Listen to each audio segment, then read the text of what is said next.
Treasurer's Office, 3 functions: bill and receive or collect the revenue. And I make a distinction between receiving revenue and collecting revenue. Receiving revenue is what you used to do when you were a child and Aunt Emma would send you that birthday card and you'd tear open the envelope and look for the $10 bill. That's receiving. Now what happened the year you opened the envelope and found you forgot to put the $10 bill in there? Now you've got a collection problem. Once we get the money in, we safeguard funds through conservative investments, and we'll be talking about that. And we disperse the funds in accordance with the decisions of the county board. So when you have any complaints about, hey, Frank, taxes are too high, Frank, do we really need to spend all the money we're spending?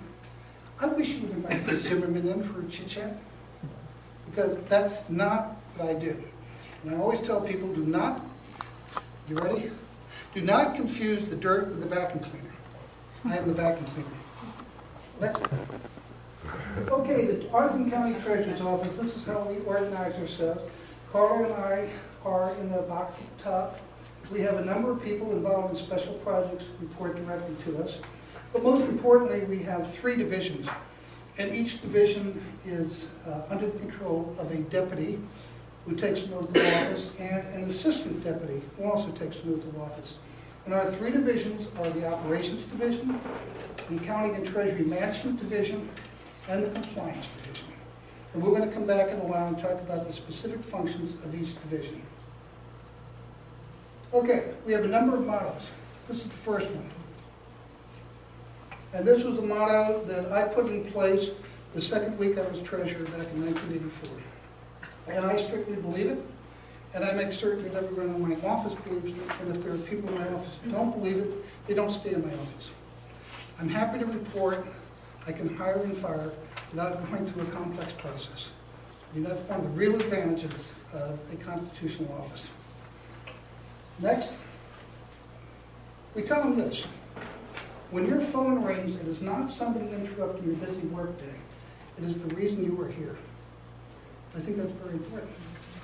That we are in our office to serve you. That's it. That's the reason. And if you call, well, let's take a look at the next one. Rats in the alley. Anybody here ever complain about rats in the alley or anything similar? Second week I was treasurer, I got a call. Lady said, I've got rats in the alley. And she went on for like 10, 15 minutes telling me in vivid detail about the rats in the alley. And I listened to her. And finally, when I got a chance, I said, ma'am, I understand you have a problem. But please, I took an oath of office a couple of weeks ago, and I don't recall taking responsibility for rats in the alley. I said, listen, buddy, I'm a voter. You're an elected official. I pay taxes, you collect them. I want the goddamn rats taken care of. It took about 8 days, but I found the rat guy. And I said, look, you got to clean out this alley. And he went, and I said, I'm calling you on Friday. And so I called him, and I said, how about the rats? He said, they're gone. I took care of them. So I called the lady, I said, how's everything with the rats? She said, they're gone. I learned a lesson. It doesn't matter what the problem is. People are looking for solutions, and don't pass the buck. Don't tell them they're calling the wrong office. Go solve the problem. So I tell the people in my office, I don't care why they're calling. Write down the problem, find out who can fix it, call them up, get the problem fixed. And I think that's the nature of an elective office. It should be. Next. Okay, office functions. Administration. We do personnel evaluation, we have leave standards, communications, advertising, reports to the citizens, such as the one you received tonight. We also have to work with the state government because we're funded by the state as well as the county. Operations, they do the billing. They have a service called bill period notification we're going to acquaint you with. They also do the neighborhood payment program, which essentially means you can pay taxes at any bank in the county. And down in South Arlington, there are a bunch of people who don't have bank accounts, and they can go into Safeways and operations run by a company called Global, and they can pay their taxes right there and pay them. Well, typically, the Hispanic population in South Arlington When they first come to this country, they don't have bank accounts, but they get paychecks. Now what are they going to do? So they end up going to some local organization that will cash their check. Well, they do more than just cash a check. They will pay their bills for them. And Global Operations does that. Yes, it costs them about $10 every time. But it's either that or learn how the banking system works and open up an account. Takes a while. Normally after a couple of years, they understand the advantages of banking, and they, instead of paying through that method, they come in with a debit card, and we're happy to see them. Okay, Taxpayer Assistance Program. If you don't have the money to pay your taxes, we have a bank that will loan it to you, no questions asked. They've loaned over the last 3 years $886,000 to people who were unable to pay their real estate bills. And this has been a real godsend for those folks. We also have a little personal parking meter that we then call the iParks. I'm going to tell you about that today. Accounting and Treasury Management, well, that's where the money goes. You know, operations does the billing, they bring in the money, and then they put it over in the Accounting and Treasury Management. And our investment portfolio typically runs between a low of $215 million to $450 million. That's quite a few bucks, and we're going to tell you how we invest it. We also have to deal with the school banking, county and school banking. We handle 86 different bank accounts. We have to account for county revenues.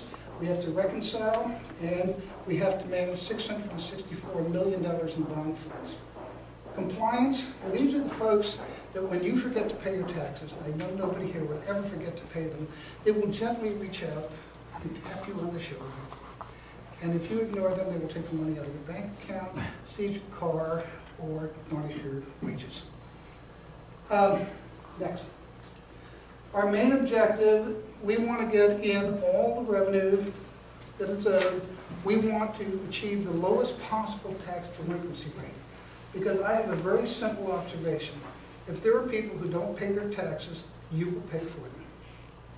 It's that simple. The budget will not decrease. You will be asked to pay more to make up for the fact that they are not responsible citizens. Before I became treasurer, the delinquency rate was over 9%. And is currently projected at 0.54 of 1%. In other words, we're approaching 1/2 of 1%. This has meant a saving to you, the taxpayers of Arlington, of nearly $130 million. I think that's worth talking about. Okay, totally. This is the revenue we bring in annually. And you can see it's approximately $956 million. Actually fell off some from last year. And you can see that real estate taxes tends to be the backbone of our tax system. And that's not true just for Arlington, it's true for local government throughout the United States. Real estate tax is the most important. There is the much detested personal property tax, the tax on vehicles, which is the second. You can see other taxes. BPOL stands for really the business privilege occupational license, known as business license taxes. The custodial taxes are taxes collected by third parties, such as restaurants and hotels, and those people are supposed to faithfully pay the money they collect. And I don't know if you follow the newspapers, but you might know that we recently prosecuted one Roberto Dona because he failed to turn in $158,000 taxes he had collected. The state then got wind of what we were doing. They went after him, and he was convicted then for another $300,000. His employees went after him because he was doing terrible things to them. They won a judgment of $512,000. And the federal government would like to talk to him because he seems like he took money out of people's pay and he didn't bother to turn him to the feds. Roberto Dona currently has a 5-year sentence because these are criminal activities. It's been suspended, provided that he make restitution, and the court ordered him to make restitution to us at the rate of $500 a month, which means he will be paying us the last check in September of 2036. I don't think I'll be on hand for that event. So it's a little depressing, but it wasn't more severe. But the big point is we send out a message to people. If you collect taxes for the county, you can't use it for other reasons. Because when you do that, you're stealing from us. And we're not going to tolerate that. Okay, the crunch. If only that money came in smoothly, it doesn't. Our high holy day of tax collection is October 5 of every year. And you can see what happens in terms of our processing load and how it mushrooms exponentially, typically in September, October, starting in August then. There's another bump back there at the beginning. Well, that happens to be associated with the June 15th real estate taxes. But the big challenge is to get through the processing of about 350,000 transactions in a period of 6 weeks. This is daunting. How do we do it? Well, in the bad old days, before I became treasurer, every transaction had to go through a cash register in the treasurer's office. And that meant that it took more than 3 months to put through those fall transactions. Well, that's insane. The county was losing millions of dollars in interest. And people figured it out, and they said, hey, typically it's going to take 43 days for the county to clear my check. So they weren't worried. They were living off the float. Well, when I came in, I started what's called a lockbox. And a lockbox means that when you mail in a payment, it doesn't go to the treasurer's office. I don't want your payment. I want your payment to the bank. So let's mail the payments in and have it go directly to the bank. Let's have the bank do the processing of the payment. So the bank processes the payment, deposits the money, and sends us on a daily basis files. And those files contain all the information we need to update to your account. Second method of payment that has really evolved recently has been the internet. And look at that. Now, in your handout, if you were looking at the slide in there, the slide you've got in the handout is 2 years old. And we found we had better data, so we replaced it here. And if you want this slide for any reason, I'd be happy to send it to you. But the one in your handout will not quite agree with it. But if you look at it, you'll see that as recently as 2 years ago, the cashiers were putting through more payments physically at our office than the internet. And that got reversed. Now the internet is the second most popular form of payment. And of course, we love the lockbox, we love the internet, because in a sense, we're outsourcing the work. It means that we're not depending on a limited number of cashiers to try to key everything. Instead, individual taxpayers are putting through their payments. The lockbox is taking care. The lockbox could put through 250,000 payments in a single day. That's a big operation. It's up in Hagerstown, Maryland. Not only puts the payments through, it images them, and it sends us the images of everything. Other methods of payment, automatic debit. There are people who, believe it or not, say, look, would you just take the money from my bank account on the deadline so I don't have to fool around with this? So we send them the bill and we tell them, okay, don't forget now on the deadline, we're going to transfer this over from your bank account. And last year we put through 24,629 payments. The very first person actually the person who invented this system was former Chief Justice Warren Burger. Now when Warren Burger was Chief Justice of the United States, his taxes would arrive on the deadline. I'd come in and there'd be an envelope delivered by a chauffeur sitting right in the middle of my desk with Warren Burger's taxes. Well, guess what? He retired. No more chauffeur. So I'm looking at the delinquency rolls for real estate. I'm looking at alphabetic order. Warren Burger. I'm thinking, oh no, this can't be happening. So I call up John Wayforth. I said, John, I want you to call Chief Justice Burger. Chat him up and see what you can do. Well, I hear John talking. Yes, Your Honor. Yes, sir. Yes, Your Honor. I know it's a stupid law, sir, but yes, sir, there's a 10% penalty. No, sir, I'm afraid I can't do anything about it. It's a law, sir. And I'm thinking, John Wayforth is explaining to the Chief Justice of the United States the law. This happened 2 or 3 times. And finally, John came in and he said, Chief Justice Burger has a question. I said, what's his question? He wants to know why you can't just take the money out of his bank account on the deadline. I said, well, if he'll give us permission, we'll do that. So he was number 1, the very first person. Now we've got something like 6,000 households paying by that method. And, you know, it takes care of water bills, it takes care of any kind of bill you want. And you don't have to sweat it. We even do, for large bills like real estate, we even do it in monthly increments. So it makes it very, very simple.